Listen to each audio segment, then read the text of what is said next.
Hello students, welcome to Magnet Brains. मैं रूपाली वर्मा आज आपके लिए लेकर आई हूं आपकी क्लास 10th के फर्स्ट टर्म के एमसीक्यूज। आज हमारा जो टॉपिक है वो है रस। आप सभी को पता है कि हमारा फर्स्ट टर्म जो है वो एमसीक्यूज बेस्ड है, जिसमें हमारे कुछ चुनिंदा टॉपिक्स जो है वो बोर्ड द्वारा इशू किए गए हैं जो हमारे फर्स्ट टर्म में आएंगे, जिनमें हमारी क्षितिज बुक के कुछ पार्ट्स है और कुछ व्याकरण का पोर्शन है। तो क्षितिज बुक का पार्ट हम कंप्लीट करा चुके हैं और व्याकरण के भी हम 3 टॉपिक आपको करा चुके हैं। जो 3 टॉपिक हमने कराए हैं वो है हमारे रचना के आधार पर वाक्य के भेद, वाच्य, पद परिचय। आज जो हम कराने जा रहे हैं वो है रस। रस को लेकर अक्सर आप लोग डरते हैं, घबराते हैं। बहुत ही इजी है, बस थोड़ा सा ध्यान देकर अगर पढ़ेंगे तो आपको लाइफ टाइम के लिए वो चीज़ याद हो जाएगी। तो इससे रिलेटेड हमारे वीडियो हम पहले ही बना चुके हैं, जाइए उनको देखिए ताकि आपके कोई भी डाउट्स हो तो क्लियर हो जाए। आज जो हम कराने जा रहे हैं ये हैं हमारे 100 MCQs ऑन रस। तो देखते हैं, शुरू करते हैं। जैसा कि हमारा पहला क्वेश्चन आपको दिख ही रहा है, क्या है हास्य रस का स्थायी भाव क्या है। हम सभी जानते हैं हास्य रस का स्थायी भाव होता है हमारा हास, यानी कि जहां पर हमें हंसी आए किसी चीज को देखकर, सुनकर। खास तौर से काव्य में जब कोई ऐसी पंक्ति लिखी जाए जिसको देखकर हमें हंसी आए तो वहां पर हास्य रस होता है और उसका जो स्थायी भाव होता है वो है हास। अब आते हैं हम प्रश्न संख्या 2 पे। प्रश्न संख्या 2 क्या है, रति स्थायी भाव किस रस का है। क्या रति हम सभी को पता है कि रति श्रृंगार रस का स्थायी भाव होता है। किसका स्थायी भाव होता है? श्रृंगार रस का। अच्छा, आपको बता दें श्रृंगार रस के 2 भेद होते हैं, संयोग श्रृंगार रस और वियोग श्रृंगार रस। ये दोनों ही भाव प्रेम में आते हैं। जब प्रेम में मिलन होता है तो संयोग होता है, और उस फीलिंग के साथ ही जब बिछड़ जाते हैं नायक नायिका, प्रेमी प्रेमिका और मिल नहीं पाते तो उस जगह वियोग श्रृंगार रस होता है। इन दोनों के ही स्थायी भाव रति ही रहते हैं। तो ये देखिए, इसका हम आंसर एक बार चेक कर लेते हैं। ये देखिए, रति का स्थायी भाव क्या है? श्रृंगार रस। अब उसके बाद आते हैं प्रश्न संख्या 3 पे। प्रश्न संख्या 3 क्या है हमारा, मानव समाज में अरुण पड़ा, जल जंतु बीच में वरुण पड़ा, इस तरह भभकता राणा था, मानो सर्पों में गरुण पड़ा। आप यहां पर देख रहे हैं एक राणा, यानी कि महाराज की बात हो रही है, जो शत्रुओं के बीच घिरा हुआ है और उस तरीके से शत्रुओं का नाश कर रहा है जैसे एक वरुण जो होता है, गरुड़ जो होता है, वो सांपों के बीच में आ जाता है। क्यों? क्योंकि वो क्या करता है, गरुड़ तो सांपों को खा लेता है, उसका भोजन होता है सांप, इसलिए सांप हमेशा गरुड़ से डरते हैं। तो यहाँ पर राणा की वीरता के बारे में बात हो रही है। तो इसका सही क्या होगा हमारा? वीर रस। एकदम सही आंसर है कि ये पंक्ति इसमें कौन सा रस है? इसमें रस निहित है, हमारा वीर रस निहित है। अब हम आते हैं प्रश्न संख्या 4 पे। प्रश्न संख्या 4 क्या है, करुण रस का स्थायी भाव क्या है। करुण वो रस होता है जहां पर हमारा कोई प्रिय हमसे बिछड़ जाता है, हमें तकलीफ होती है, तो उस जगह हम शोक करते हैं। यहाँ बिछड़ जाने का तात्पर्य ये नहीं कि हम कुछ दिनों के लिए बिछड़ गए, यहाँ तात्पर्य है हमेशा हमेशा के लिए बिछड़ जाना, अर्थात किसी की मृत्यु हो जाना। तो उस जगह पर शोक होता है, तो वहां पर क्या रहता है? करुण रस। तो यहां पर करुण रस का स्थायी भाव होगा शोक। यहां पर कोई हमसे बिछड़ गया है। अब इसका एक बार आंसर चेक करते हैं। ये देखिए, करुण रस का स्थायी भाव है शोक। अब आते हैं प्रश्न संख्या 5 पे। 5 क्या है, वीर रस का स्थायी भाव क्या है। वीर रस जो होता है वो जब पैदा होता है तो हमारे अंदर बहुत ज़्यादा जो है कहते हैं उत्साह आ जाता है, फुर्ती आ जाती है, क्योंकि अब हमें सामने दुश्मन को मारना है। तो उस कंडीशन में हमारा क्या होता है, हमारे अंदर फीलिंग आती है उत्साह की। तो यहाँ पर क्या हुआ, वीर रस का स्थायी भाव है उत्साह। हमने आपको पहले भी सारे 11 रसों के 11 अलग अलग स्थायी रस पहले ही पढ़ाए हुए हैं, उनको आप बहुत ध्यान से पढ़ लीजिएगा एक बार। अब इसका आंसर एक बार चेक कर लेती हूँ। ये देखिए, इसका स्थायी भाव है उत्साह। अब आते हैं प्रश्न संख्या 6। तो प्रश्न संख्या 6 हमारी क्या आ रही है, हाय राम कैसे झेले हम अपनी लज्जा अपना शोक, गया हमारे ही हाथों से अपना राष्ट्र पिता परलोक। अब यहाँ पर बात हो रही है राष्ट्रपिता अर्थात महात्मा गांधी की मृत्यु के बाद अपने ही हाथों मतलब मनुष्य जाति के द्वारा ही उनको मार दिया गया था। तो यहाँ पर आप देख रहे हैं क्वेश्चन में ही आंसर छिपा हुआ है। कैसे? यहाँ पर देखिए शोक जो शब्द आया है, शोक किसका स्थायी भाव होता है? हमारा करुण रस का स्थायी भाव होता है। तो ये कौन सा हुआ? ये करुण रस हुआ। क्यों? क्योंकि यहाँ पे राष्ट्रपिता यानी महात्मा गांधी की मृत्यु हो चुकी है और उसमें सभी प्रजाजन जो है वो बहुत ही ज्यादा दुखित हैं, शोक मना रहे हैं और ये चीज कहने, तो इसमें कौन सा रस हमारा निहित हुआ? करुण रस हमारा इसमें निहित है। अब देखते हैं प्रश्न संख्या 7। प्रश्न संख्या 7 क्या है? भयानक रस का स्थायी भाव क्या होता है? भयानक, जहां हमको डर लगे किसी चीज को लेकर, एकदम हम बैठे हैं अच्छे से, एकदम से लाइट चली जाए तो हमें डर लगने लगता है, या जंगल में अकेले जा रहे हो तो उस जगह क्या होता है? भयानक रस होता है। कोई किन पंक्तियों द्वारा अगर वो चीज़ व्यक्त की जाए तो वहां हमें क्या है? डर लग रहा है, डर अर्थात भय लग रहा है। तो भयानक रस का स्थायी भाव क्या हुआ? हमारा भय हुआ। भयानक रस का स्थायी भाव भय, इसको ध्यान रखिएगा क्योंकि क्वेश्चन में ही आंसर छिपा है। याद रखिए, भयानक, भय, इस तरीके से आएगा। अब हमारे हैं प्रश्न संख्या 8 पर। प्रश्न संख्या 8 क्या है? शांत रस का स्थायी भाव क्या है? शांत रस वो रस होता है जहां पर जो है हम दुनिया से वैराग्य ले लेते हैं, हमें दुनियादारी से कोई मतलब नहीं है और हम सिर्फ और सिर्फ ईश्वर से ही कामना कर रहे हैं कि हम उन्हीं की भक्ति में रहना चाहते हैं, उन्हीं के पास रहना चाहते हैं, ये सिर्फ उनके भजन कीर्तन करना चाहते हैं। मतलब हमें दुनियादारी से कोई फर्क नहीं है, कुछ हमें उनसे मतलब नहीं है। तो ये रस जहाँ पर होता है वहाँ पर हमने क्या किया? हमने सांसारिक भोगों से जो है वो वियोग ले लिया। हम उनसे बिल्कुल भी बात नहीं करना चाहते, बिल्कुल हम मिलना नहीं चाहते, कोई संबंध नहीं रखना चाहते। तो उस जगह हमारा क्या हुआ? एक गैप आ गया, हमने बिल्कुल दूरी बना ली। तो वो होता है हमारा निर्वेद। निर्वेद का मतलब होता है किसी चीज से छूटकर कहीं और विलय हो जाना। तो यहां पर शांत रस का स्थायी भाव है निर्वेद। ये देखिए, शांत रस का हमारा स्थायी भाव निर्वेद है। अब आते हैं हम प्रश्न संख्या 9 पर। प्रश्न संख्या 9 हमारी है विभत्स रस का एक उदाहरण है। सबसे पहले विभत्स रस समझिए क्या है? विभत्स रस जहां पर हमें किसी चीज को देखकर घिन लगती है। जैसे कि हम एक सपोज को एक चीज़ दे दें कि हम कहीं जा रहे हैं और सड़क पर अगर कोई गाड़ी से कोई जानवर टकरा जाता है तो किस तरीके से वो बिखर जाता है, तो क्या होता है? उसको देखकर हमारे घिन आती है। तो वो जो मन में जो भाव आ रहा है, जो रस आ रहा है, वो क्या है? विभत्स रस है। अब यही चीज़ हमको तो देख के घिन आई, अब आपको शब्दों के जरिए कुछ ऐसी चीज़ें बयां की जाएंगी कि आपको सुनकर घिन आएगी। तो उस जगह क्या होता है? विभत्स रस होता है। और इसका स्थायी भाव क्या होता है? जुगुप्सा। अब हमारे सामने 4 पंक्तियां दी गई हैं, इन चारों में हमें विभत्स रस ढूंढना है। किसको सुनकर हमारे मन में घिन आती है, हमें चिढ़ होती, छी कितना गंदा है, इस तरीके का भाव अगर आए तो वो वहीं पर विभत्स है। पढ़ना शुरू करते हैं। पहली पंक्ति, आंख निकाल उड़ जाते, क्षण भर उड़कर आ जाते, शव जीभ खींच कर कौवे, चुभला चुभला कर खाते। अब क्या है? आंखें निकाल कर लेकर उड़ जाते, फिर थोड़ी देर में आ जाते, शव की जीभ को खींच कर निकालते और चुभला चुभला के मतलब बड़े ही मजे लेकर खाते कौवे। तो अब ये आप इसको अगर इमेजिन करोगे तो एकदम घिन सी आएगी ना कि एक शव पड़ा है, उसके साथ जो है कौवे ऐसा कर रहे हैं, तो कितनी घिन सी आ रही है। तो इस जगह हमारा क्या है? विभत्स रस है। हम तब भी आगे की और जो हमारे 3 ऑप्शन है उनको पढ़ते हैं। क्या दिया है?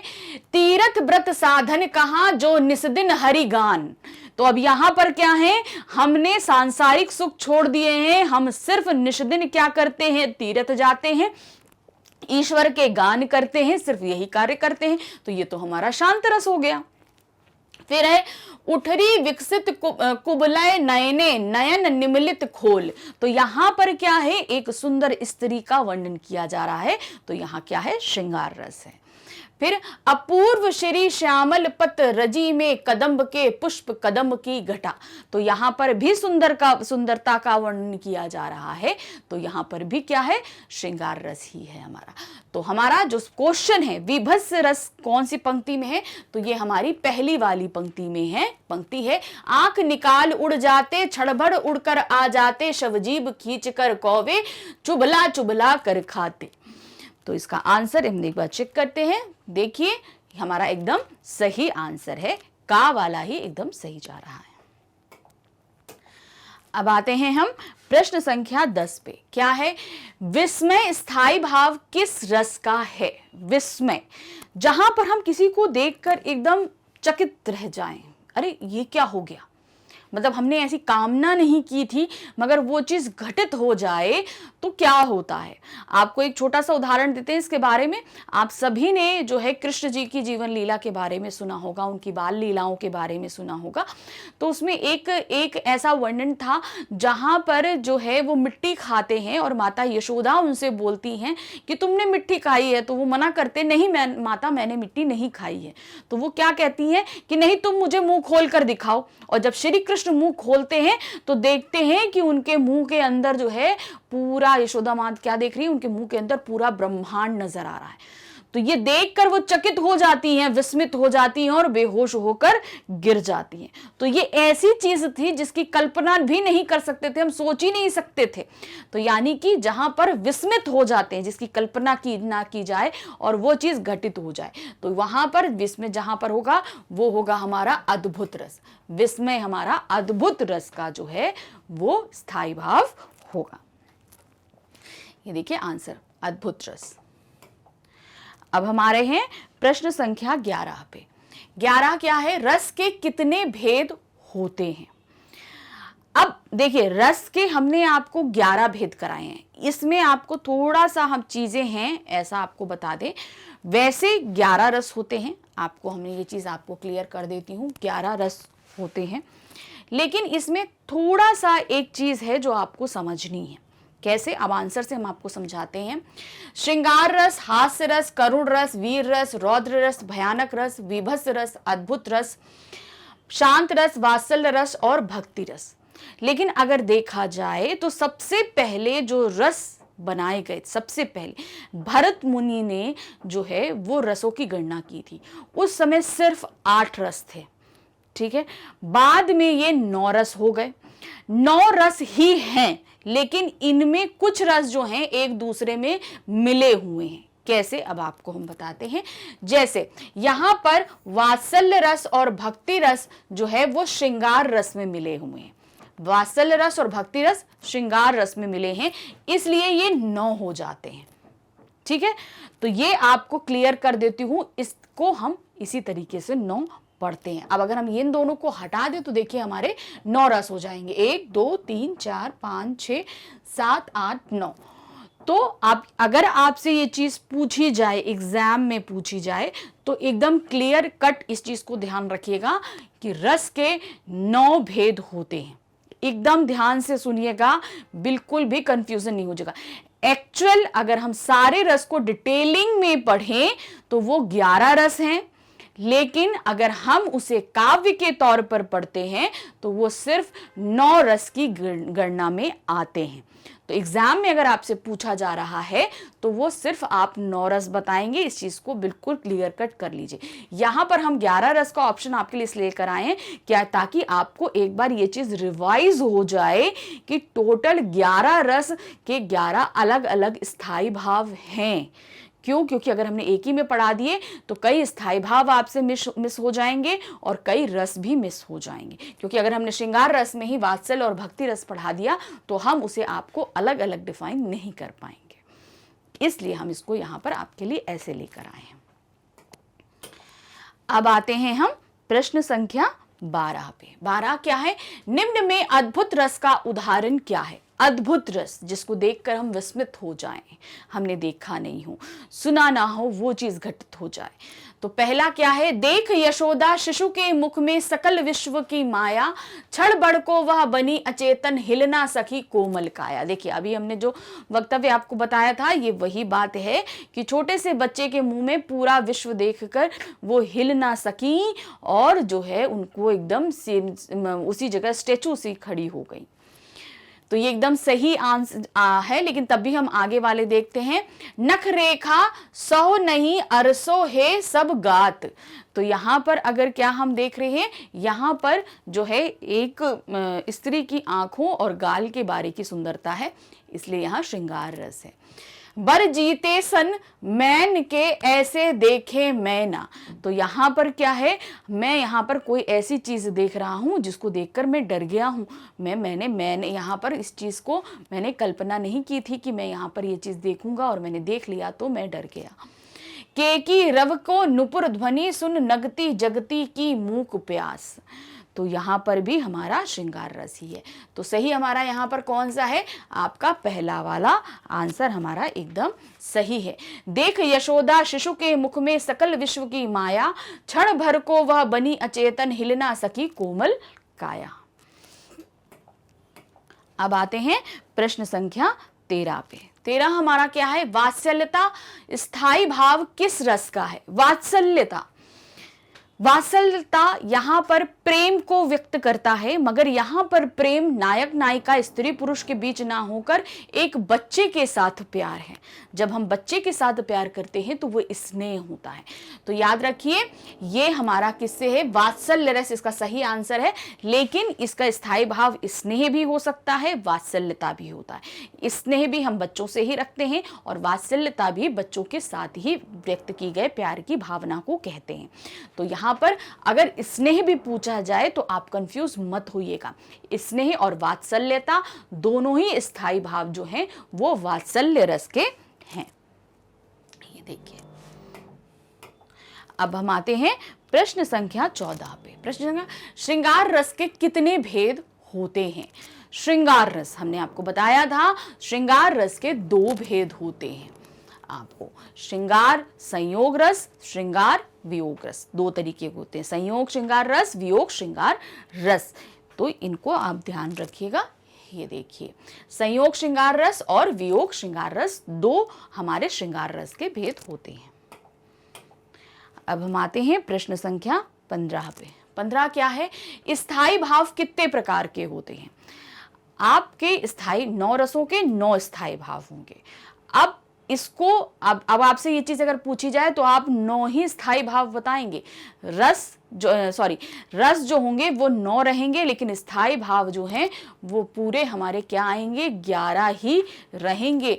क्योंकि सभी चीजों के, अगर मान लीजिए हम वात्सल्य रस को श्रृंगार रस में मर्ज करते हैं तो वहां पर क्या होगा, जब हम बच्चे के स्नेह के बारे में बात करेंगे तो वहां पर वात्सल्य होगा। ईश्वर के प्रति अपने प्रेम को व्यक्त करेंगे तो वहां पर हमारा क्या होगा, देव विषयक रति होगा। तो देखिए यहाँ पर आपको मैं पहले बता देती हूँ कि यहाँ पर 11 स्थायी भाव अलग अलग रहेंगे। रस भले ही आपको 9 बताने हैं, लेकिन स्थायी भाव आपको 11 ही बताने हैं, ये ध्यान रखिएगा। देखिए, रति, हास, शोक, उत्साह, क्रोध, भय, जुगुप्सा, विस्मय, निर्वेद, स्नेह, देव विषयक रति। तो ये सभी हमारे क्या हैं, 11 स्थायी भाव हैं। प्रश्न संख्या 16, एक और अजगर ही लखी एक और मृगराज, विकल बटो ही बीच में पर्यो मूर्छा खाए।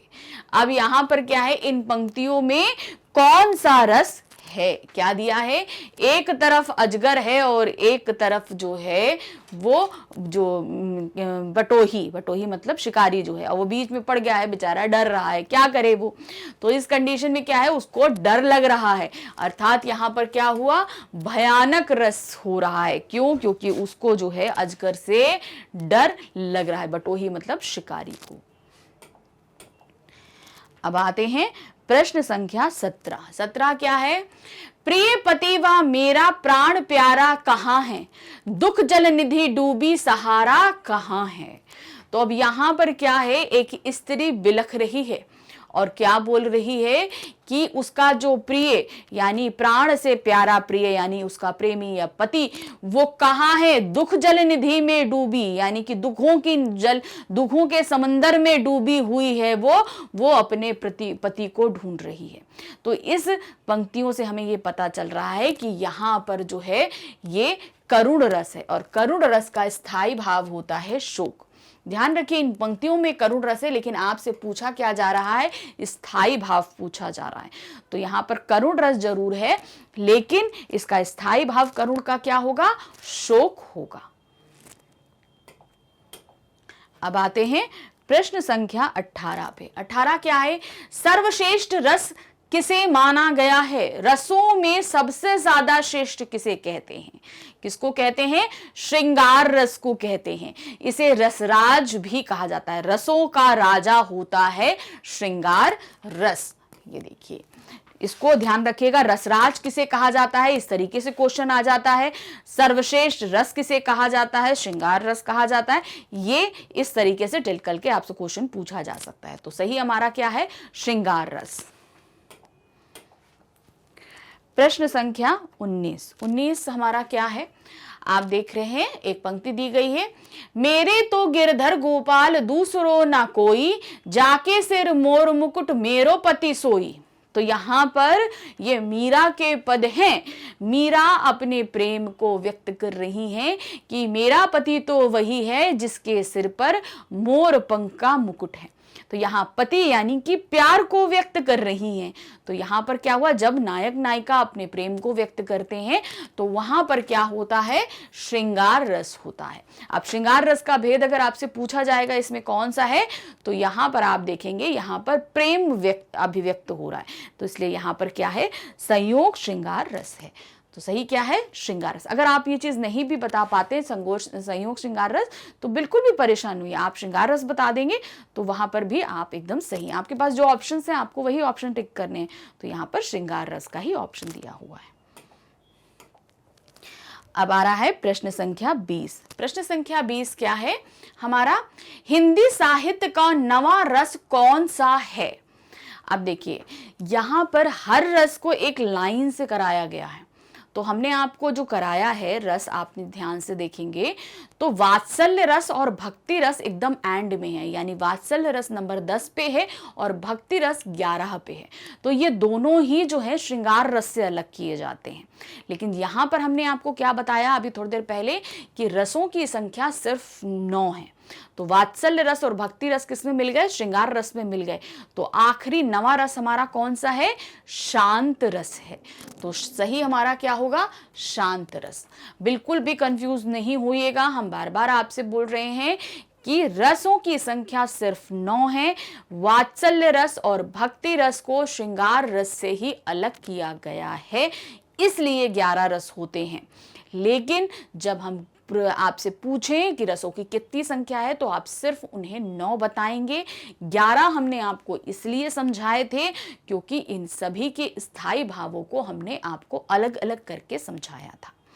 तो ये इस तरीके से आएगा। हिंदी साहित्य में नवा रस हमारा होता है शांत रस। अब आते हैं प्रश्न संख्या 21। 21 क्या है, उस काल मारे क्रोध के तन कांपने उसका लगा, मानो हवा के जोर से सोता हुआ सागर जगा। प्रस्तुत पंक्तियों में कौन सा रस है। तो अब यहां पर बात क्या हो रही है, उस काल मारे क्रोध के तन कांपने उसका लगा। मतलब यहां पर जो एक ये जो पंक्तियां हैं ये उस समय की हैं जब श्री राम जी जो हैं समुद्र के किनारे आ गए थे और उन्हें श्रीलंका जाना था, उन्हें लंका जाना था सीता जी को छुड़ाने के लिए। लेकिन जो है अब समुद्र पार करना था, तो उन्होंने क्या किया, 3 दिन तक समुद्र से विनती करी कि वो उनको रास्ता दे दे, कि वहां उनको पार जाना है, उन्हें रास्ता दे दे। 3 दिन तक उन्होंने बहुत उनकी मनन किया, लेकिन वो नहीं माने। उन्होंने समुद्र ने कुछ रिएक्ट ही नहीं किया। फिर जो चौथे दिन है प्रभु राम को बहुत ज़्यादा गुस्सा आ गया और गुस्से के मारे उनका जो है शरीर वो कांपने लगा और जैसे मानो हवा के जोर से सोता हुआ सागर जगा। इतना तेज उन्हें गुस्सा था कि वो किसी के काल बनकर टूट पड़ते थे, जैसे कोई सोता हुआ सागर जाग गया हो। तो यहाँ पर क्या है, श्री राम जी के क्रोध के बारे में बात हो रही है। तो यहाँ पर होगा हमारा रौद्र रस। जहाँ पर हम क्रोध की बात करते हैं वहां पर रौद्र रस आता है। तो रौद्र रस का स्थायी भाव क्या है, क्रोध है। अब हम आते हैं प्रश्न संख्या 22 पे। 22 हमारा क्या है, आलंबन विभाव के कितने भेद होते हैं।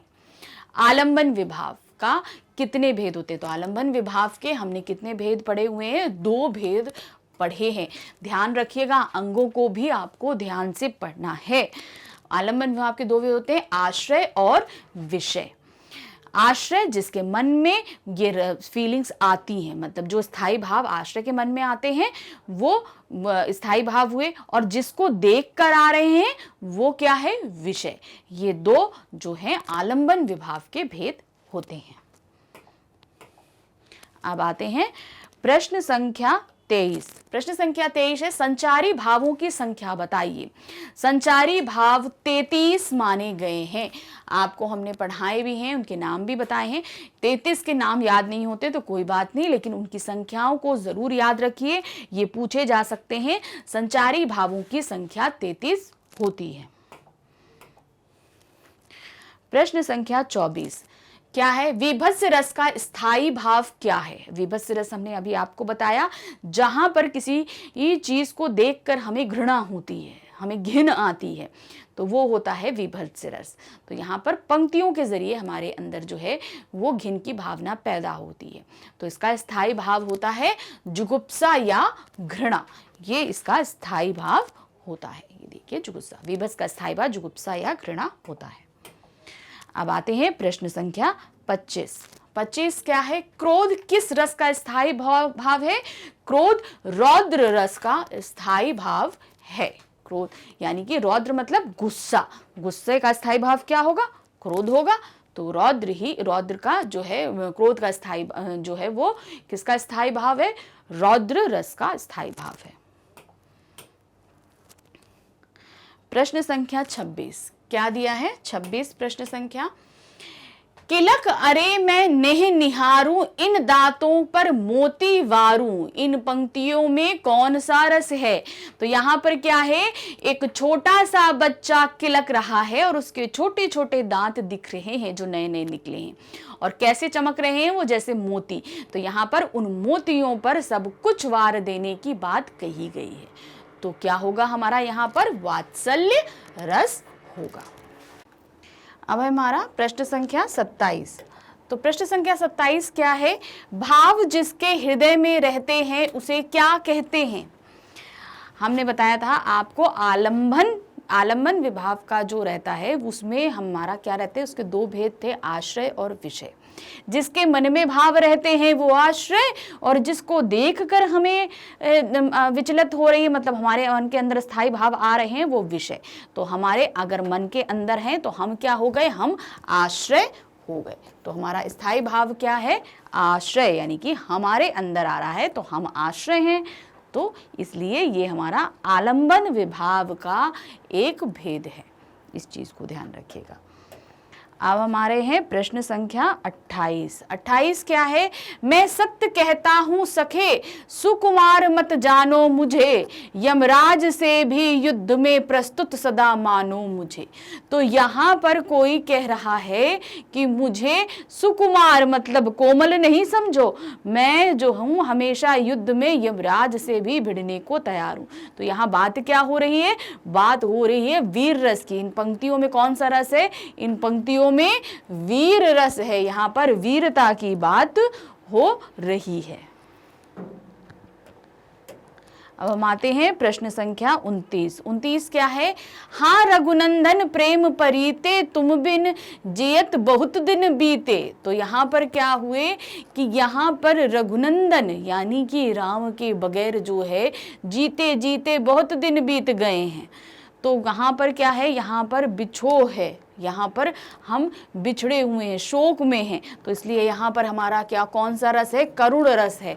हमको तकलीफ है रघुनंदन से दूर रहने की, हमको शोक चीज बयां कर रहे हैं।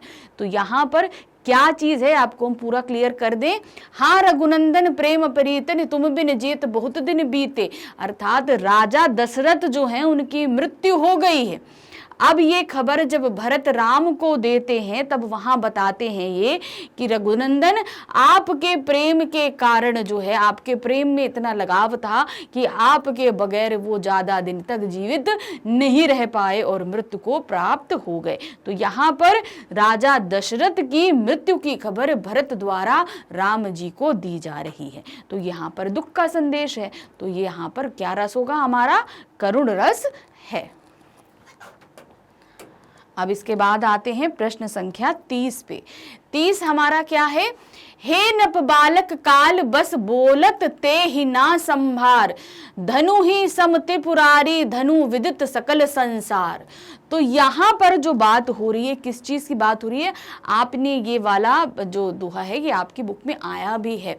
ये क्षितिज की ये बुक का जो सेकंड पार्ट है, राम लक्ष्मण परशुराम संवाद, वहां पर ये वक्तव्य बोला गया था।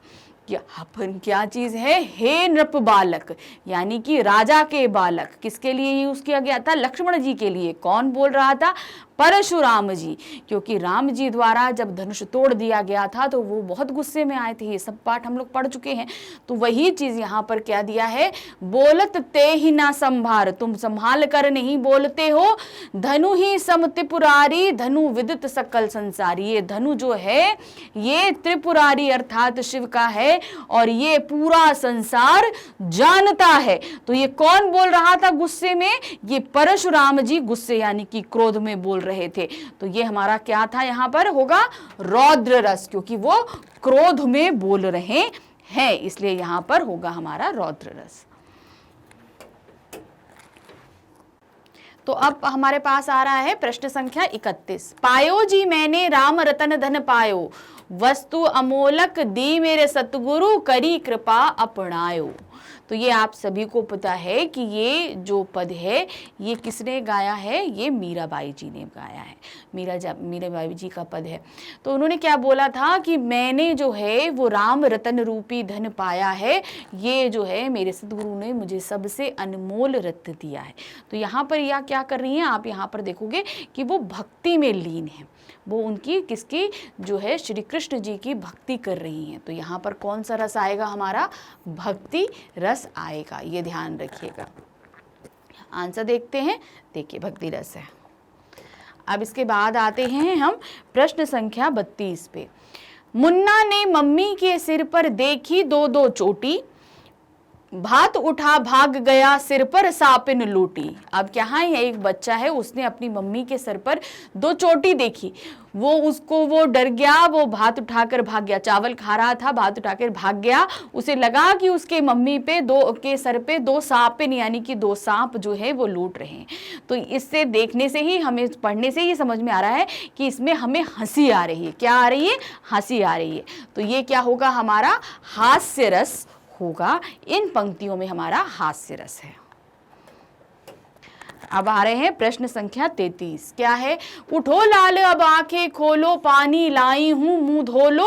इन पंक्ति में कौन सा रस है? तो यहाँ पर एक माँ अपने बच्चे को उठा रही है कि सुबह हो गई है, उठ जाओ, मैं तुम्हारे लिए पानी लाई हूं, अपने मुंह को धो लो। तो यहाँ पर क्या है? वात्सल्य रस होगा, क्योंकि एक माँ अपने बच्चे को उठा रही है, इसलिए यहाँ पर वात्सल्य रस का, क्योंकि बच्चे के प्रति जो प्रेम व्यक्त किया जाता है वो वात्सल्य यानी स्नेह के अंतर्गत आता है।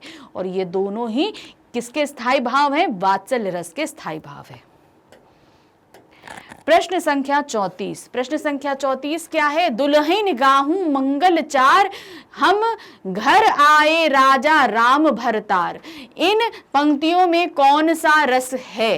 अब यहाँ पर जो रस के नाम दिए गए हैं उनमें आप देखिए, दुल्हन गाऊं मंगलचार, की मतलब कि दुल्हन आई हैं, मंगलचार गाए जा रहे हैं, और कहाँ आई हैं, राजा राम के राम जो है उनके पति बन गए हैं, अर्थात यहाँ पर जो है राम और सीता का जो है मिलन हो गया है, उनकी शादी हो गई है, उनका विवाह हो गया है, और अब वो कहाँ आ गई हैं, अयोध्या आ गई हैं। तो वहाँ मंगलचारे गाए जा रहे हैं, मतलब शुभ गीत गाए जा रहे हैं। तो यहाँ पर श्रृंगार रस है, ये हमें पता चल रहा है, मिलन हो रहा है, इसलिए यहाँ पर कौन सा होगा, संयोग श्रृंगार रस यहाँ पर होगा। देखिए संयोग श्रृंगार रस। अब हम आते हैं प्रश्न संख्या 35। 35 क्या है, मैया मोरी चंद्र खिलौना लाहू हूँ, जय हो कोटि धस पर अभई तेरे गोद न आई हूँ। तो यहाँ कह रहे हैं श्री कृष्ण जो वो बोलते हैं, मैया मैं तो जो है चंद्र खिलौना, सॉरी श्री कृष्ण नहीं, राम जी जिद करते हैं। वो क्या बोलते हैं, राम जब छोटे होते हैं तो वो चंद्र को देखकर ललायित हो जाते हैं और बोलते हैं कि मुझे चंद्र रूपी खिलौना ही चाहिए, अगर आपने मुझे लाकर नहीं दिया तो मैं आपकी गोद में नहीं आऊँगा। तो यहाँ पर एक बच्चे की हट है, किससे, माँ के प्रति है। तो यहाँ पर क्या हो रहा है, बच्चे की छोटी छोटी बातों जो है बनी जा रही हैं। तो यहाँ पर बच्चे के प्रति प्रेम, बच्चे का जो प्रेम है उसकी बातें हैं वो झलक रही हैं। तो यहाँ पर होगा हमारा वात्सल्य रस होगा। देखिए अब आते हैं प्रश्न संख्या 36। 36 क्या है, जब मैं था तब हरि नाही, अब हरि है मैं नाही, सब अंधियारा मिट गया, जब दीपक देखे ओ माही। इन पंक्तियों में कौन सा रस है?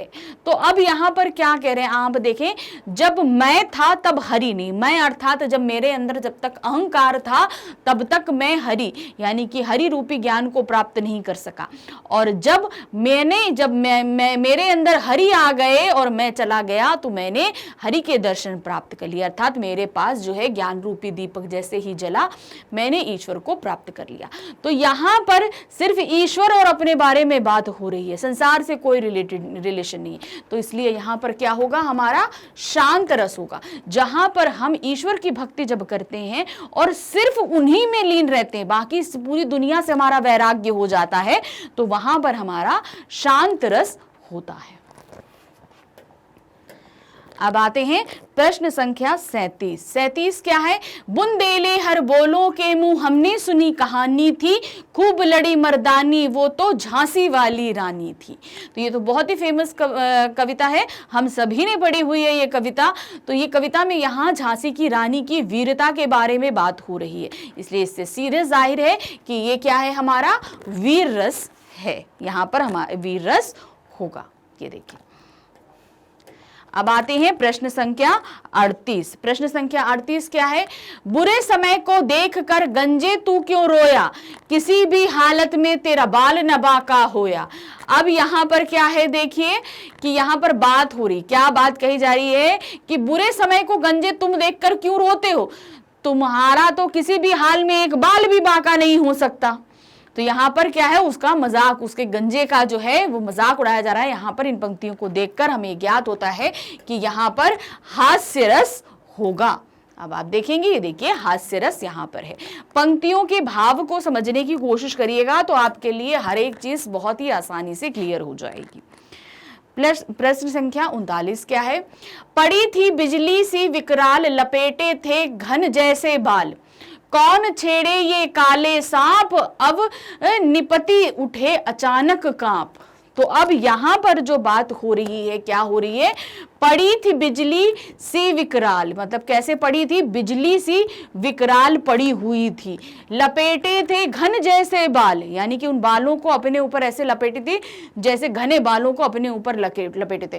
कौन छेड़े ये काले सांप, अवनीति उठे अचानक कांप, जो है उसको, उस औरत को कौन उठाए कि देखकर हम कांप जाएं। तो यहाँ पर क्या चीज़ है, कोई ऐसी चीज़ देखी गई है जिसको देखकर हम विस्मित हो गए हैं, हम कुछ रिएक्ट नहीं कर रहे हैं। तो यहां पर हमारा क्या होगा, यहां पर होगा अद्भुत रस, किसी को देखकर, उसके काले बालों को देखकर हम बिल्कुल भी अचंभित हो गए हैं, इसलिए यहां पर अद्भुत रस होगा। अब है प्रश्न संख्या 40। क्या है? साहित्य में रस का क्या अर्थ है? साहित्य में रस किसे कहा जाता है? हमको जैसे हम रस पढ़ रहे हैं तो इसमें साहित्य में रस का क्या मतलब? रस तो हम लोग जूस भी पीते हैं, जूस होगा नहीं, तो साहित्य में जूस होता है नहीं, प्रलय होगा नहीं, यहाँ पर होगा आनंद। साहित्य में जो है वो रस का मतलब होता है आनंद, हमें कितना मजा आ रहा है, ये रस से तात्पर्य होता है। अब आते हैं प्रश्न संख्या 41। 41 क्या है? रस संप्रदाय के प्रवर्तक कौन हैं? यानी कि सबसे पहले रस किसने बताया, किसने उजागर किया रस को? तो हम सभी को पता है कि सबसे पहले रस का उजागर जो वो किया था भरत मुनि जी ने। उनके नाट्य शास्त्र में हमें सबसे पहले रस का पता चला था। ये देखिए, रस संप्रदाय के प्रवर्तक भरत मुनि हैं। प्रवर्तक मतलब सबसे पहले आगे अगुवाई किसने करी, किसने हमें इसके बारे में ज्ञान कराया। प्रश्न संख्या 42। 42 क्या है? रस की सर्वप्रथम चर्चा करने वाले आचार्य कौन थे? सबसे पहले जिन्होंने इसके बारे में चर्चा की भरत मुनि ने। तो हमें ये बताया कि रस इतने तरीके के होते हैं, लेकिन रस एक्चुअली होते हैं नहीं होते हैं, तो ये सबसे पहले चर्चा किसने करी? यहाँ तो हमें भरत मुनि ने पूरी तरीके से बता दिया, उनके निकाल दिए कि 8 रस होते हैं। तो अब यहाँ पर जो हमारे लिए सबसे बड़ी परेशानी ये हुई कि उससे पहले किसने रस के बारे में चर्चा करी थी? तो वो थे नंदिकेश्वर जी ने। नंदिकेश्वर जी ने सबसे पहले इस चीज के बारे में चर्चा जो है करी थी।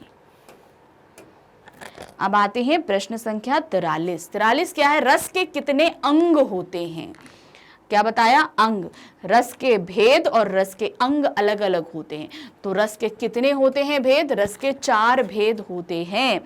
विभाव, अनुभाव, आपके संचारी भाव और स्थायी भाव, ये आपके 4 अंग होते हैं। इनको आप ध्यान रखिएगा।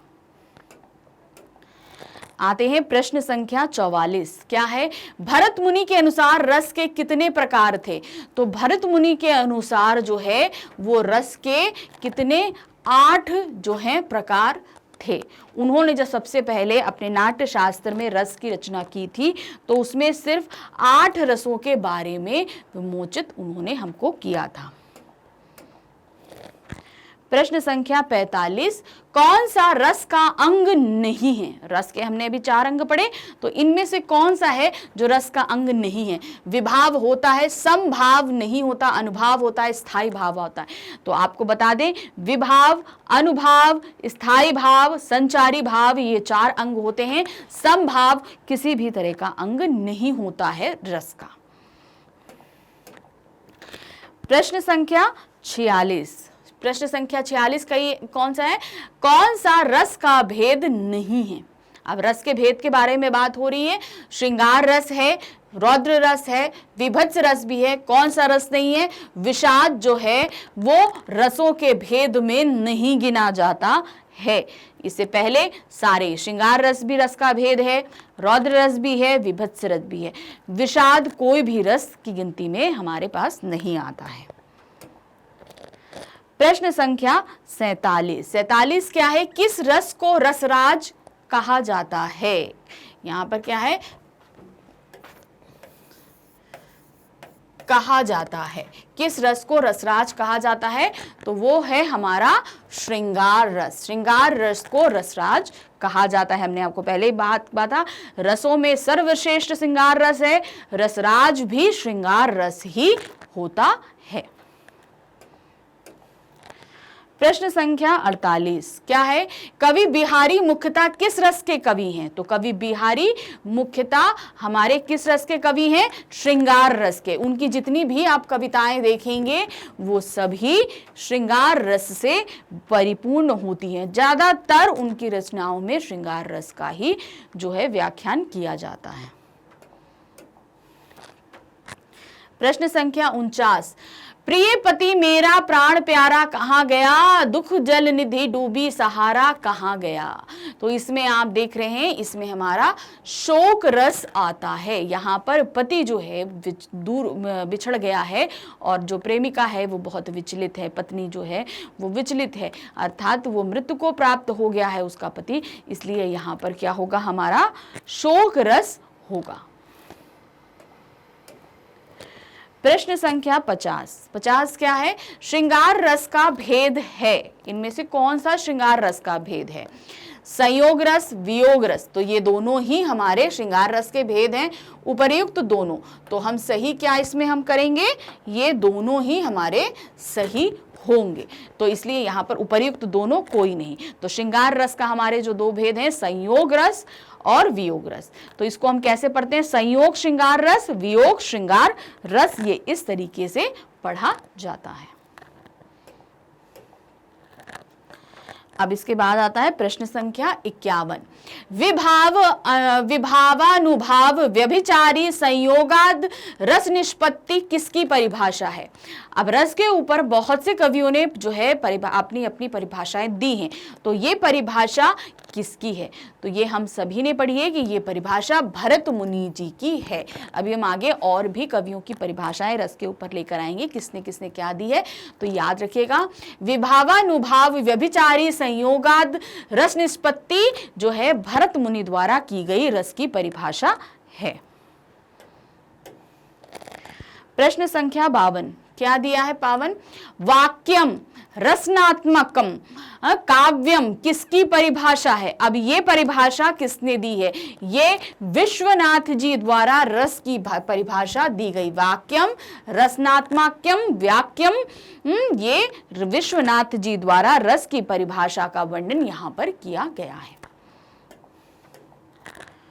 प्रश्न संख्या 53 क्या दिया है, 53, हाथ में घाव थे 4, थी उसमें मवाद भरमार, मक्खी उन पर भिनक रही थी, कुछ पाने को टूट पड़ी थी, उसी हाथ से कौर उठाता, घृणा से मेरा मन भर जाता।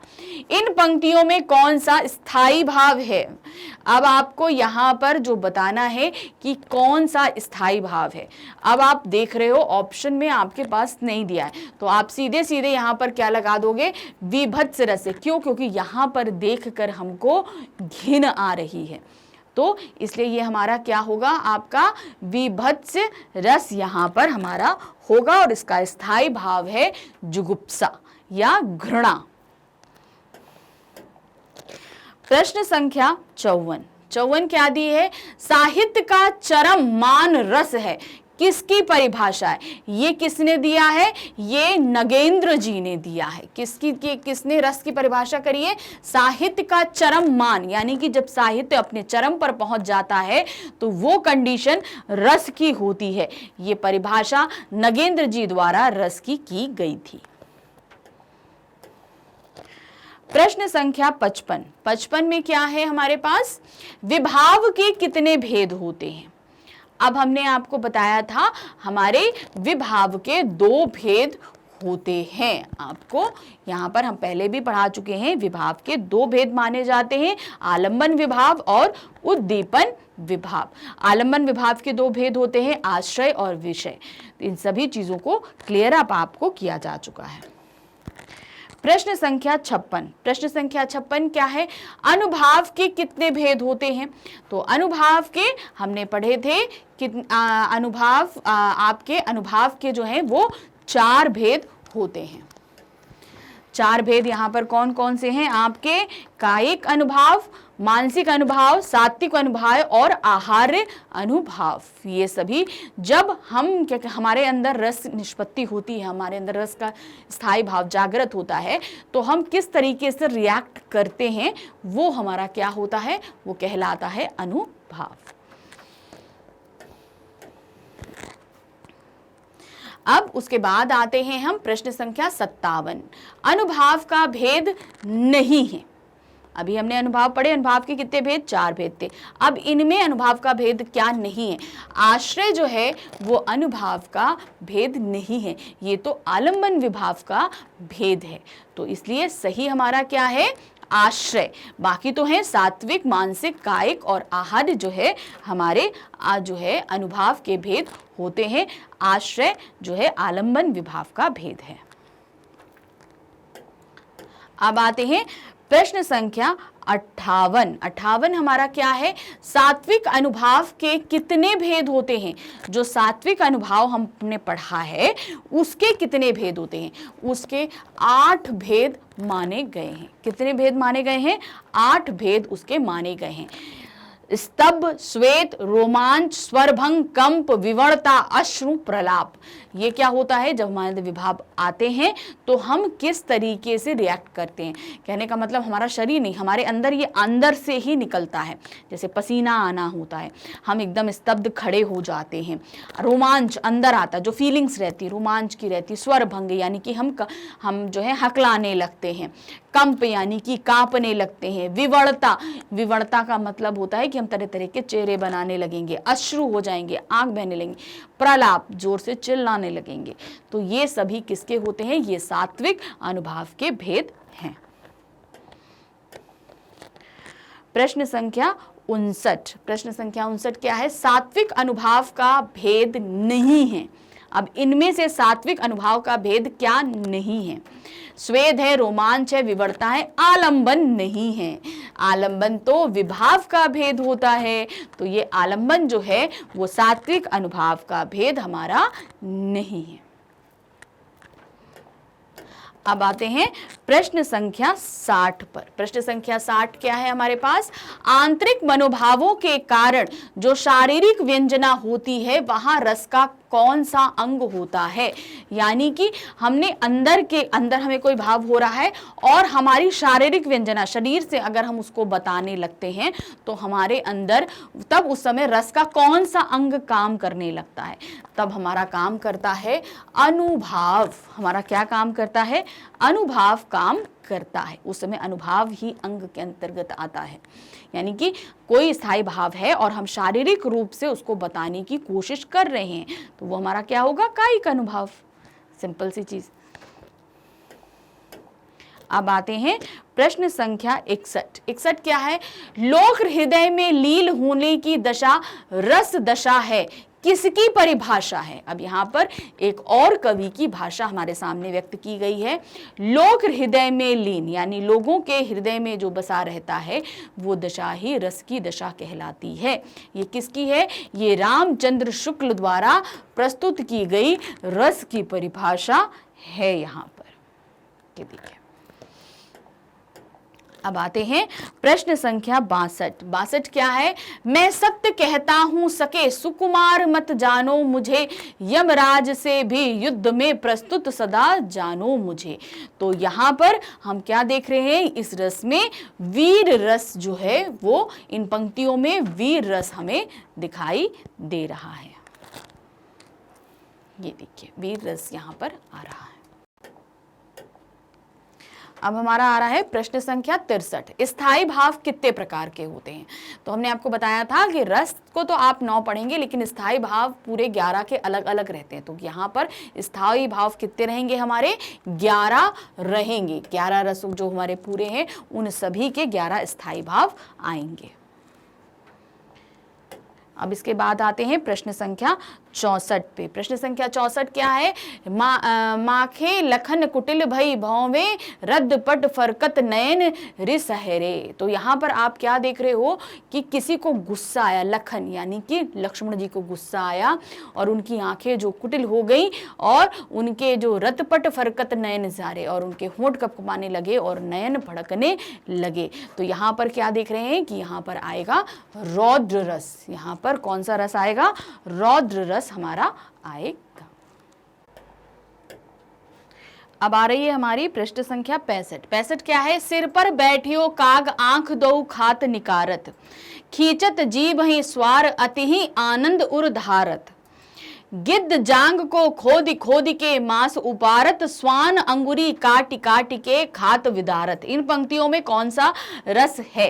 अब आप यहाँ पर देख रहे हैं कि क्या है, सिर पर जो है वो कौआ बैठा हुआ है यानी कागा बैठा हुआ है और वो आंख को निकाल कर खा रहा है।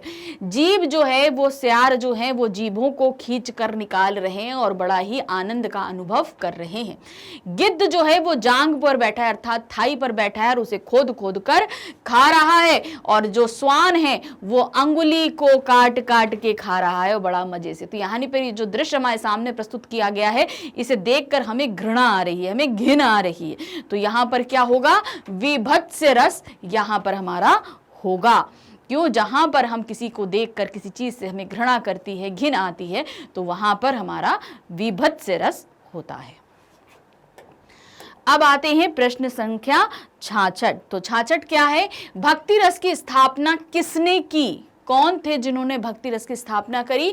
वो थे रूप गोस्वामी ने। रूप गोस्वामी जी ने जो है भक्ति रस की स्थापना करी, क्योंकि इससे पहले भक्ति रस नहीं था।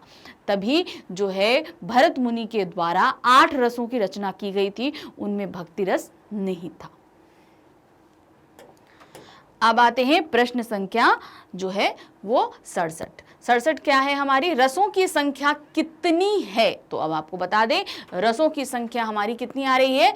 9 है। रसों की संख्या हमारी 9 मानी गई है। जब हमने आपको बताया था भक्ति रस और वात्सल्य रस जो है वो श्रृंगार रस में ही मिले रहते हैं, इसलिए वो 9 कहलाते हैं। अगर हम उनको अलग करते हैं तो वो 11 कहलाते हैं, लेकिन अगर एक्चुअल देखा जाए तो सिर्फ 9 रस हैं। भक्ति रस और वात्सल्य रस श्रृंगार रस में ही विलीन माने जाते हैं। अब आ रहे हैं हम क्वेश्चन नंबर 68 पे। जिसके हृदय में आलंबन को देखकर भाव जागृत हो उसे क्या कहते हैं? यानी कि हम कोई चीज देख रहे हैं और हमारे मन में फीलिंग्स आ रही हैं, तो वो कौन होता है? अब हम क्या होंगे? हम कहलाएंगे आश्रय। हमारे मन में वो फीलिंग पैदा हो रही है, इसलिए हम क्या कहलाते हैं? आश्रय कहलाते हैं। ये देखिए, अब हम आ रहे हैं प्रश्न संख्या 69 पे। उद्दीपन का क्या अर्थ होता है? उद्दीपन का अर्थ क्या है? भावों को घटाना, भावों को बढ़ाना, उपर्युक्त दोनों या कोई नहीं। तो हमारा यहाँ पर क्या आएगा? भावों का बढ़ना, यानी कि जो स्थायी भाव है किसी कारण से वो बढ़ने लगते हैं, तो वो हमारे क्या कहलाते हैं? उद्दीपन। उद्दीपन आपका उद्दीपन विभाव कहलाते हैं। कारण क्या होता है? कोई चीज, जैसे हमने आपको बताया था कि कोई सांप देखकर हमें डर लग रहा है, लेकिन अगर वो फुफकारने लगे तो हमारा डर और ज्यादा बढ़ जाता है। तो जब उसकी फुफकार क्या होगी? वो आ जाती है उद्दीपन विभाव में आ जाती है। अब देखते हैं क्वेश्चन नंबर 70 हमारा क्या है? दुख ही जीवन की कथा रही, क्या कहूं आज जो नहीं कही। पंक्ति में कौन सा रस है? मतलब यहाँ पर आप देखेंगे हमारे पूरे जीवन का जो था वो सिर्फ दुख ही दुख थे। यहाँ पर दुख का वर्णन किया जा रहा है, तो यहाँ पर क्या होगा? करुण रस होगा। क्यों? क्योंकि यहाँ पर किसी चीज़ से हमें दुख हो रही है, तकलीफ हो रही है, अर्थात हमसे कोई बिछड़ा हुआ है, कोई तकलीफ है। तो यहाँ पर आप देख रहे हैं श्रृंगार रस नहीं होगा, रौद्र रस भी नहीं होगा, भयानक भी, भय भी नहीं लग रहा। तो यहाँ ऑप्शन क्या है हमारे पास में? करुण रस, क्योंकि ये तकलीफ को हमें बताता है। सिंगल एक जो है करुण रस ऐसा ही है जहाँ पर हम तकलीफ को बयां करते हैं। अब आते हैं प्रश्न संख्या 71 पर। 71 क्या है?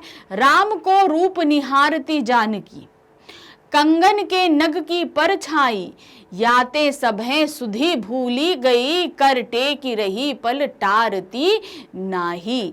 तो यहाँ पर क्या है?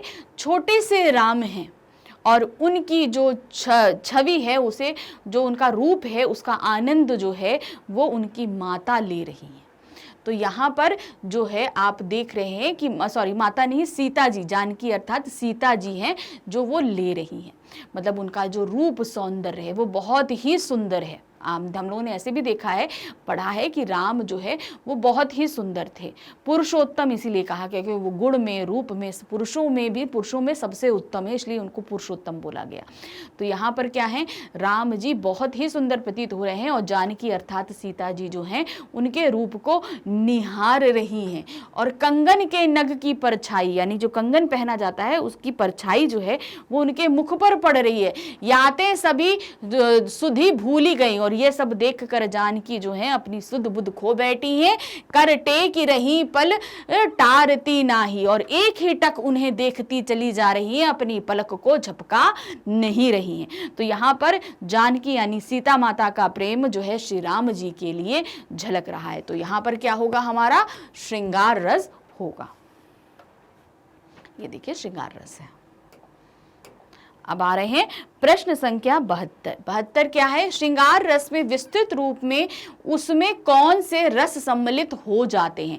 जब श्रृंगार रस को विस्तृत किया जाता है तो उसमें कौन कौन से रस सम्मिलित हो जाते हैं, अभी हम आपको बताते चले आ रहे हैं। कई बार हमने ये चीज बताया, भक्ति रस और वात्सल्य रस जो है वो जब उनका विस्तृत रूप होता है, श्रृंगार रस के जब विस्तृत रूप होते हैं तब उसमें ये दोनों ही रस सम्मिलित हो जाते हैं। आंसर देखते हैं, भक्ति रस और वात्सल्य रस, यानी कि खा हमारा एकदम सही है। अब आ रहे हैं प्रश्न संख्या 73। 73 हमारा क्या है, किलिकत कान्हा घुटरुवन आवत, पंक्ति में कौन सा रस है। क्या है, कान्हा जो है वो घुटनों के बल चल रहे हैं, घुटनों बल चल रहे हैं, और किलकाते यानी बच्चों की जो किलकारियों की आवाज होती है वो किलकारी आवाज करते हुए घुटनों के बल चलते आ रहे हैं। तो यहाँ पर छोटे से कान्हा के बारे में बात हुई है, तो यहाँ पर क्या होगा, वात्सल्य रस होगा, क्योंकि यहाँ पर हम बात किसके बारे में कर रहे हैं, छोटे से कान्हा जी के बारे में। और जब बच्चों के बारे में के लिए जब हम स्नेह व्यक्त करते हैं तो वहाँ हमेशा वात्सल्य रस निष्पादित होता है। प्रश्न संख्या 74। 74 क्या है, या मुरली मुरलीधर को धरा न धरी अधरा न धरोंगी, पंक्ति में कौन सा रस है। तो अब ये जो बोल रहे हैं यहां पर हमारा श्रृंगार रस होगा। अब पहले पंक्ति का मतलब आप समझ लीजिए, ये जो मुरली है ये मुरलीधर के अधरों यानी श्री कृष्ण के अधरों पर रहती है, इसलिए इसे हम बिल्कुल भी अपने अधरों पर नहीं रखेंगे। अर्थात जो गोपियां हैं वो श्री कृष्ण का स्वांग रचाती हैं, उनके जैसे बनती हैं। अब वो सारा स्वांग रचा लेती हैं, लेकिन वो मना कर देती हैं कि उनकी मुरली को जो है वो अपने होठों से नहीं लगाएंगी, क्योंकि ये मुरली जो है उनके लिए सौतन के समान है, क्योंकि ये हमेशा जो है उनके मुंह ही लगे रहती है, और जो है हमारे पास उनको हमारी याद नहीं आती, हमारी सौतन की तरह हमसे जो है बर्ताव करती है। तो इसलिए उन्होंने उस मुरली को अपने अधरों पर रखने के लिए मना कर दिया है। तो यहाँ पर क्या है, हमारा श्रृंगार रस है। अब आ रहे हैं प्रश्न संख्या 75। 75 क्या है, अन्न परायु पाई के खायो पेट अघाए, देह मिले फिर इन्हें अन्न परायो नाही। तो अब यहाँ पर आप क्या देख रहे हो, अन्न परायो पाई के खायो पेट अघायो, यानी कि दूसरे के अन्न को पाकर पेट भरकर खा लिया है। देह मिले फिर इन्हा अन्न परायो नाही, और फिर जो देह है वो खूब अच्छी निश्चिंत हो गई है, और जो फिर इन्हें अन्न परायो नाही, और इन्हें दूसरों के अन्न की चिंता नहीं है। यानी कि फिर यानी हर अंग अंग में वो अन्न जो है वो फूट फूट कर निकल रहा है। तो यहाँ पर कौन सा रस होगा आप देखेंगे, ध्यान से देखिए, समझिए। अब थोड़ा सा कोशिश करें अपने आप भी, तो शायद आप इनको खोज पाएंगे कि यहाँ पर कौन सा रस है। तो यहाँ पर हम देख रहे हैं कि एक व्यक्ति है जिसको जितना अन्न मिला उसने भर भर पेट खा लिया, उसने ये नहीं सोचा कि दूसरा खाएगा। तो ऐसी कंडीशन अगर आपके सामने हो तो क्या होगा, आपको हंसी आने लगी, कोई व्यक्ति इतना खाता जा रहा है तो क्या होगा, यानी कि आप उसको देखकर हंसने लगेंगे। तो यहाँ पर हमारा क्या होगा, हास्य रस हमारा यहाँ पर होगा। ये देखिए हास्य रस है यहाँ पर। अब आ रहे हैं प्रश्न संख्या 76। क्या दिया है? श्री कृष्ण के सुन वचन अर्जुन क्रोध से जलने लगे, सब शोक अपना भूल कर करतल युगल मलने लगे। अब यहाँ पर क्या है, जब महाभारत का युद्ध प्रारंभ हुआ तो अर्जुन जब युद्ध पे आए तो उन्होंने अपने शस्त्र रख दिए कि मैं युद्ध नहीं करूंगा। कारण क्या था? उनके सामने जो सेना खड़ी थी वो किसकी सेना थी? वो उनके अपने ही तो थे, सब भाई बंधु गुरु मंत्री सब यही सब उनके अपने थे। तो उन्होंने बोला हम अपनों पे कैसे चलाएं, अपनों पे हम शस्त्र कैसे उठाएं। तो बस ये बात सुनने के बाद श्री कृष्ण ने तभी गीता का उद्देश्य दिया था। उस गीता का उद्देश्य सुनने के बाद में दिया है ना, श्री कृष्ण के सुन वचन अर्जुन क्रोध से जलने लगे। और जैसे ही उनके सारे वचन सुने अर्जुन को क्रोध आ गया, सब शोक अपना भूल कर करतल युगल मनने लगे। वो अपना सारा शोक भूल गए, जितना उनको तकलीफ थी वो सब वो भूल गए और करतल यानी कि हाथ मलने लगे, गुस्से से अपने हाथ को मलने लगे। तो यहां पर क्या होगा? रौद्र रस, क्योंकि यहां पर अर्जुन के गुस्से के बारे में वर्णन किया जा रहा है, तो यहां पर रौद्र रस होगा। प्रश्न संख्या आएगी हमारी 77। 77 हमारी क्या है? आंगन में लिए चांद के टुकड़े को खड़ी, हाथ पे उसे झुलाती है गोद भरी। तो यहाँ पर क्या है? माता जो है अपने चांद के टुकड़े अर्थात अपने बच्चे को गोद में लेकर आंगन में खड़ी है और हाथों पर झुला रही है। तो यहाँ पर माँ और एक माँ का अपने बच्चे के प्रति प्रेम को प्रदर्शित किया गया है। तो यहाँ पर क्या होगा? हमारा वात्सल्य रस होगा। देखिए हमारा यहाँ पर वात्सल्य रस है। अब आते हैं प्रश्न संख्या 78। 78 हमारा क्या है? सब बंधु को सोच तजी, तजी गुरुकुल को नेह, हा सुशील सूत किमि कियो अनंत लोक में गेहे। तो यहाँ पर क्या दिया है? यहाँ पर जो है सब अपने बंधु को तजी यानी कि अपने सपने जितने भी भाई थे उन सभी को त्याग दिया। तजी गुरुकुल के नेह, और गुरुकुल को भी छोड़ दिया, गुरुकुल को भी छोड़ दिया। हाय सुशील सूत किमि कियो अनंत लोक के गेह, और हे पुत्र सुशील के पुत्र तुम जो हो, तुमने जो है इस लोक को त्याग कर तुम किसी अनंत लोक को चले गए। तो यहाँ पर क्या हम देख रहे हैं? यहाँ पर कोई व्यक्ति जो है वो मृत्यु को प्राप्त हो गया है, उसके बारे में वर्णन किया जा रहा है। तो यहाँ पर क्या होगा हमारा? यहाँ हमारा करुण रस होगा, क्योंकि किसी की मृत्यु पर जो है हमेशा करुण रस निष्पादित होता है, क्योंकि वहां पर शोक होता है। अब आ रहे हैं क्वेश्चन नंबर 79। 79 क्या है? मिला कहाँ वह सुख जिसका मैं स्वप्न देखकर जाग गया, आलिंगन में आते आते जो मुस्काया मुस्काकर भाग गया। तो यहाँ पर क्या है? यहाँ पर जो है किसी से मिलन की बात हो रही थी, हम उसका मिलने का स्वप्न देख रहे थे, वो हमारे पास आया नहीं और हमसे कहीं दूर चला गया। तो यहाँ पर भी क्या है? करुण रस है, कोई हमसे दूर चला गया है, मतलब हम उसको अपने गले लगाने की बात कर रहे थे लेकिन वो हमसे पास आता आता वो हमसे कहीं बहुत दूर को चला गया है। अब आ रहे हैं क्वेश्चन नंबर 80। 80 क्या है? प्रीति नदी में पाव न बोरियो, दृष्टि न रूप पगारी, सूरदास अबला हम बोरी, गुड़ चाटी ज्यो पागी। तो ये पंक्तियां हम लोग पढ़ चुके हैं, ये हमारी शतश पुस्तिका के प्रथम अध्याय सूरदास के पद से ली गई है। यहाँ पर जो है जो प्रिय गोपियां हैं वो किसको? उद्धव को बात बता रही, उद्धव से बोल रही है कि तुमने श्री कृष्ण के प्रेम रूपी नदी में जो अपने पैरों को मतलब नहाने की बात तो दूर, तुमने वहां पर पैरों को धोने की बात तो दूर, तुमने वहां तक दृष्टि तक नहीं डाली है। और हमारी दशा कैसी है? हमारी दशा तो उस चींटी के समान है जो गुड़ से ही प्रेम करती है और उसी पे चिपककर मृत्यु को प्राप्त हो जाती है। तो यहाँ पर वियोग श्रृंगार रस है, क्योंकि यहाँ पर श्री कृष्ण से गोपियां जो हैं वो क्या हैं? वो बिछड़ी हुई हैं, इसलिए वो अपने प्रेम को व्यक्त कर रही हैं लेकिन बिछड़ी है, इसलिए यहाँ पर वियोग श्रृंगार रस होगा। तो अगर आपके ऑप्शन नहीं है, आपके पास श्रृंगार रस है, तो आप उसे भी ऑप्शन में दे सकते हैं। अब आ रहे हैं प्रश्न संख्या 81। 81 क्या है? मेरे हृदय में हर्ष हाय, अब अभिमन्यु अब तू है कहाँ, पंक्ति में कौन सा रस है? तो अब यहाँ पर क्या दे रहे हैं, अभिमन्यु जब चक्रव्यूह में मारे गए थे तब ये जो है अर्जुन के मुख से ये पंक्तियां निकली थी। उनका पुत्र मारा गया था, वो बहुत दुखी थे, बहुत विचलित थे, तब उन्होंने ये बोला था, मेरे हृदय के हर्ष हाय, अर्थात मेरी हृदय की जो खुशी, अभिमन्यु अब तुम कहाँ हो, क्योंकि वो मृत्यु को प्राप्त हो चुके थे। तो यहाँ पर क्या होगा, करुण रस यहाँ पर होगा। ये देखिए यहाँ पर करुण रस है।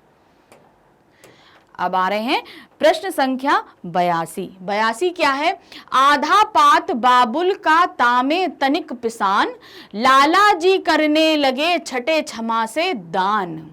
तो अब यहाँ क्या कह रहे हैं, अब ध्यान से देखिए, पहले पंक्ति का मतलब समझिए। आधा पात बाबुल का तामे तनिक पिसान, यानी कि यहाँ पर आधा ताम पत्र भर के जो है उन्होंने दान करना शुरू कर दिया।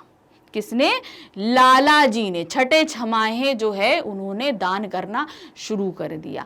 क्यों, क्योंकि उन्हें जो है अब मृत्यु का डर लगने लगा था और उन्हें यह था कि मृत्यु के बाद जो है हमारा क्या होगा।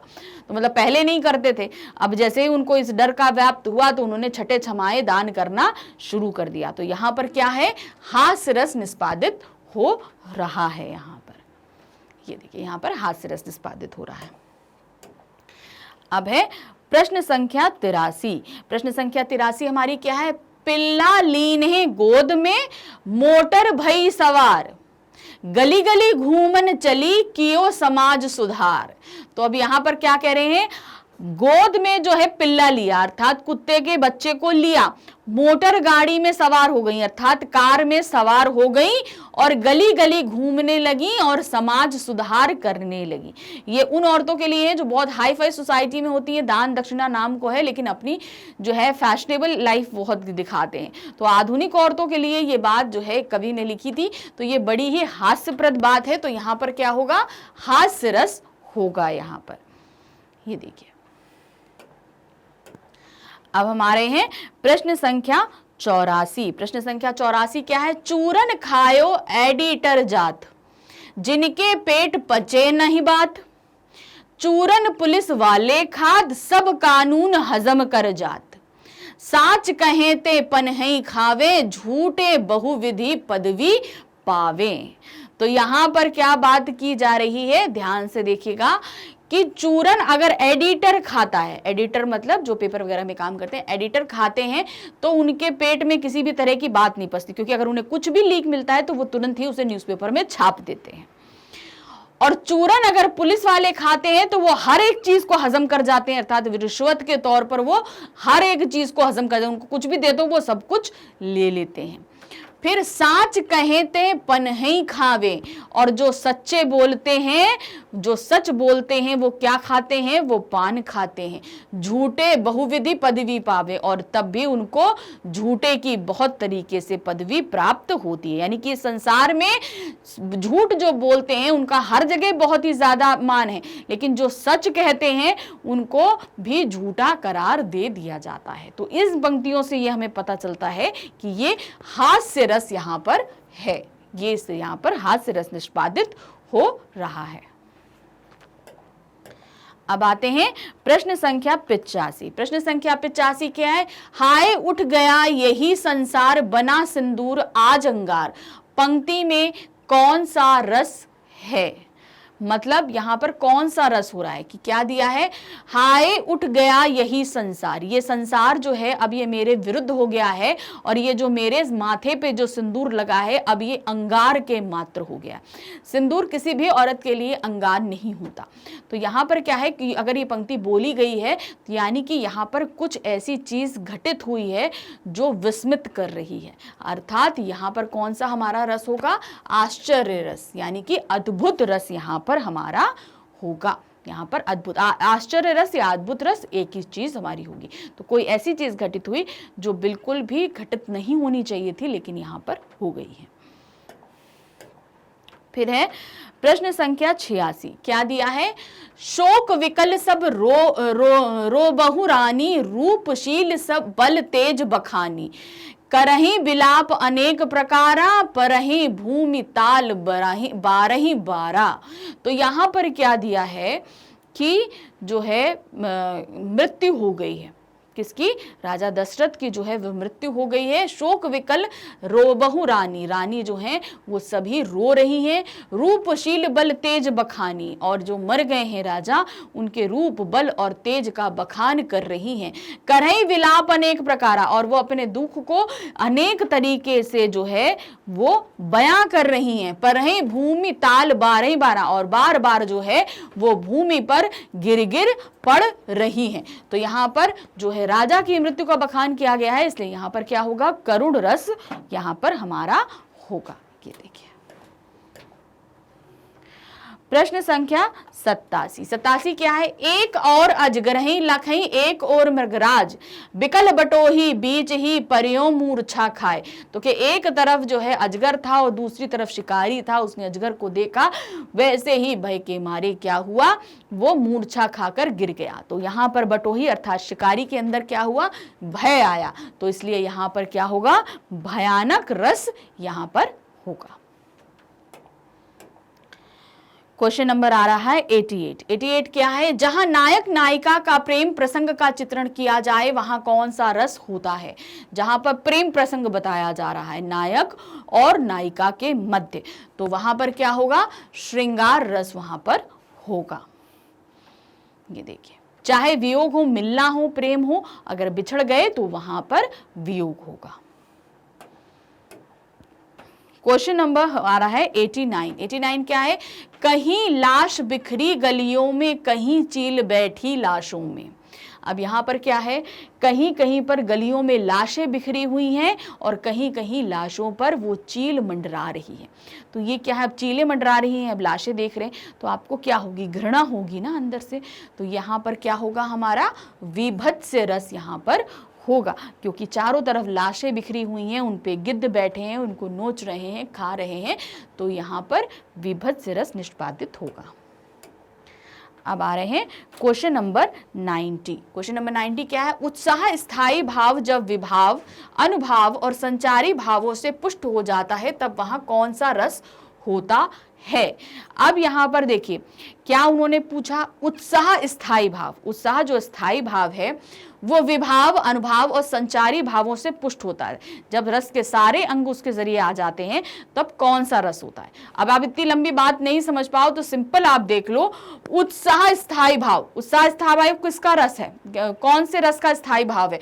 तो सिंपल उत्साह जो है वो वीर रस का स्थायी भाव है। अब आपको यहाँ पर थोड़ा सा घुमाने, इस तरीके से कई क्वेश्चन आ सकते हैं, तो आपको उसके अंदर से कीवर्ड्स ढूंढने होंगे कि यहाँ पर क्वेश्चन में ही आपके पास आंसर दे दिया गया है, उत्साह स्थायी भाव। अब उत्साह स्थायी भाव अगर आपको पता है तो आप तुरंत निकाल लोगे कि वहां पर वीर रस जो है वो निष्पादित होगा। अब आ रहे हैं प्रश्न संख्या 91। 91 क्या है? करुण रस किसे कहते हैं? अब यहां पर कुछ चीजें दी गई हैं, ध्यान से देखिए।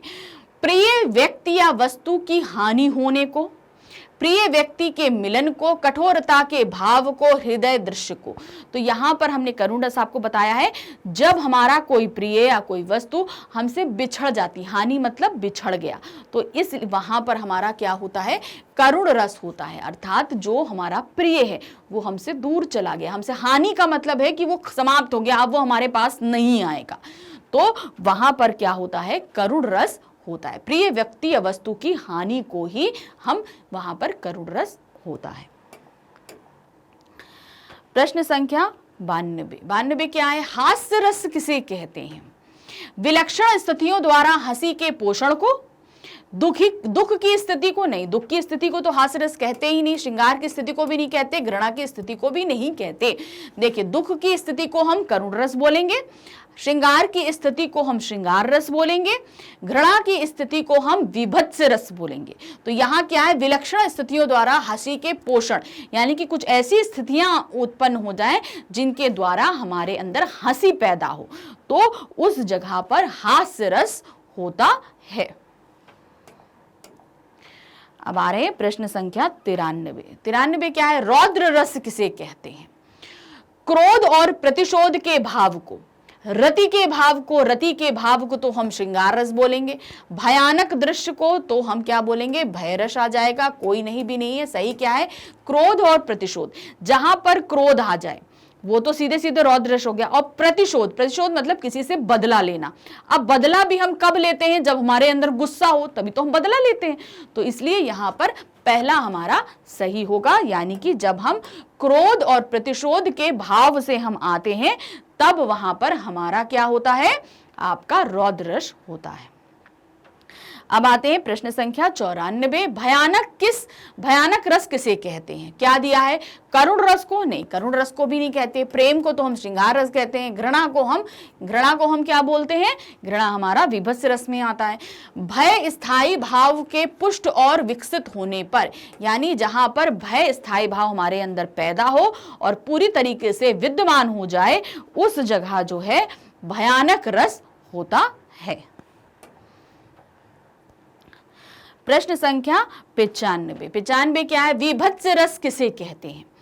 विभत्स रस हमारा क्या होगा? प्रेम के भाव को तो हम नहीं विभत्स रस कहते, प्रेम के भाव को तो श्रृंगार रस। घृणा के भाव को, जहां पर हमें किसी को देखकर घृणा होती है।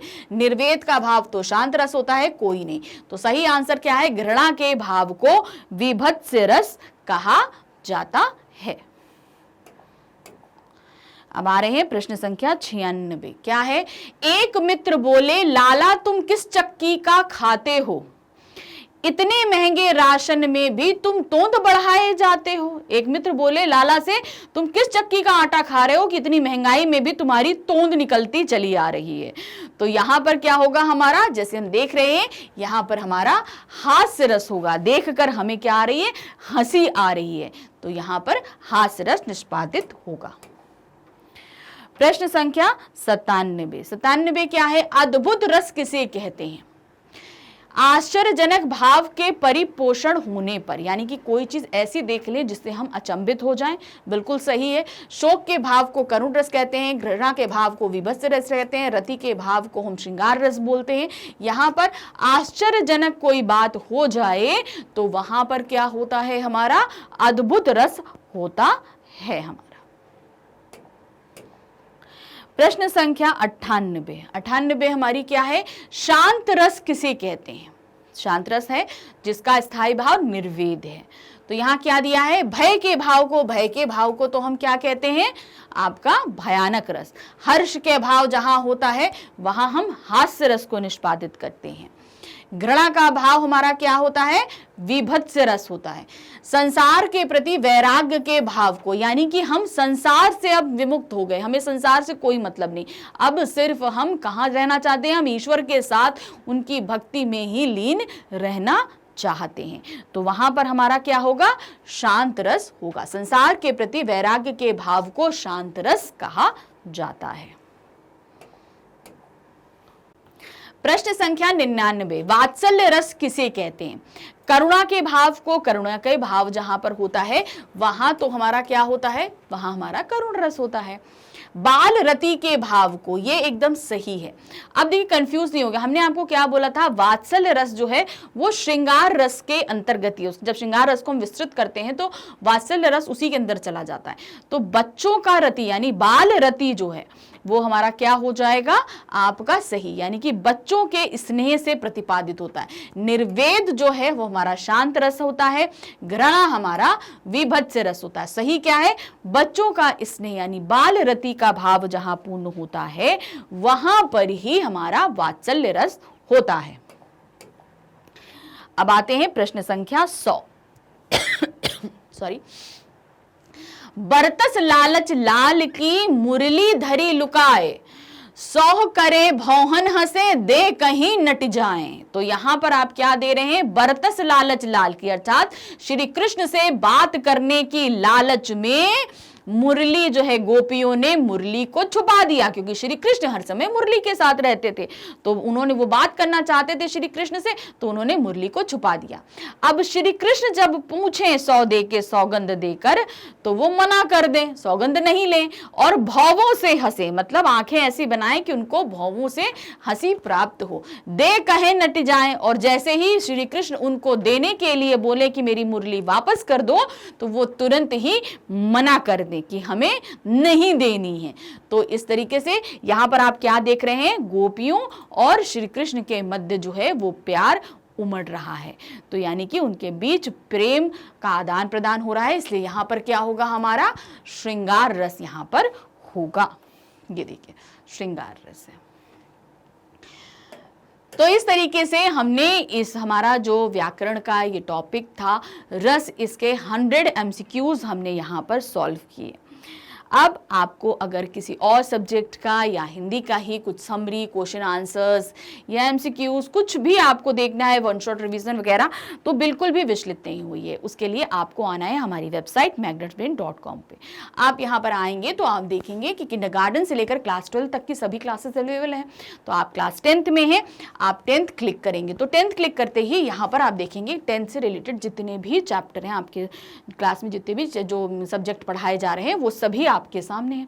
बस आपका जहां वॉच नाउ लिखा है यहाँ पर आपको वो सब्जेक्ट जो है क्लिक करना है, जो भी आपको जिस भी चैप्टर में डाउट हो रहा है। बस आप सब्जेक्ट जैसे ही आप क्लिक करेंगे तुरंत ही उस सब्जेक्ट में पढ़ाए जाने वाले आपके जितने भी टॉपिक हैं वो सभी आपके सामने आ जाएंगे। चैप्टर्स आ जाएंगे, ग्रामर आ जाएगा। जैसे हिंदी का है, आप देख रहे हैं यहाँ पे हमने मार्किंग स्कीम भी बताई थी, वो हमारी है आपकी क्षितिज पार्ट 2 है, हिंदी ग्रामर है। तो आपको अगर ग्रामर में भी कहीं प्रॉब्लम हो रही है तो आपको क्या करना है, आप ग्रामर पे क्लिक करोगे या कृतिका पार्ट 2 पे क्लिक करोगे। तो क्लिक करते ही आपके जो है उसमें जितने भी चैप्टर्स हैं वो सामने आएंगे। चैप्टर में आप जैसे क्लिक करेंगे टॉपिक्स आएंगे, आप टॉपिक क्लिक करेंगे और आपका वीडियो स्टार्ट हो जाएगा।